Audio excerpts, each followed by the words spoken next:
akaenda management ya Mark, na tulikuwa pamoja mpaka wakati ya corona ilifika.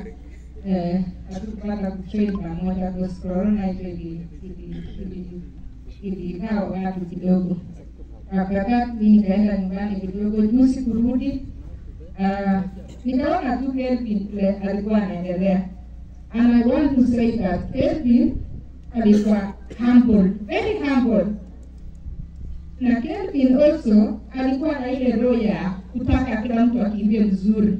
Ulikuwa ukipata anywhere anakuambia I need you to run good. Alikuwa anatakia kila mtu, every athlete. Ukiwa vile uko, ukiwa in high standard, alikuwa anaambia mtu I want you to run good. Alikuwa anatakia kila mtu akimbie vizuri, regardless of where you come from.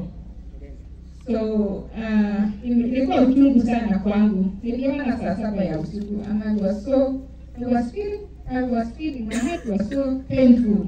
I remember tukiwa 2 weeks ago kwa uwanja on Tuesday. Akaniita kuwa ananitaka, mama anakuja hapa, programu unajua. Nikaenda akaniambia, nikamwambia how is your shape? Akaniambia the shape is good. Nikamwambia you are preparing for program in April 15. Akaniambia, nikamwambia how ready are you? Akaniambia Vivian, don't worry mamala. Nitaenda hata 159, I sit at 159. I'm going to come back home with 158. Alafu baadaye akaniambia na Olympic, mimi naenda Olympic na naleta nchi yetu medali ya dhahabu. Alafu akaniambia kuna group yetu, in fact Kevin, the last 2 weeks ama mwezi moja, ile group yetu yote yenye tulikuwa tunatrain pamoja alikuwa ameleta wote kabla na familia.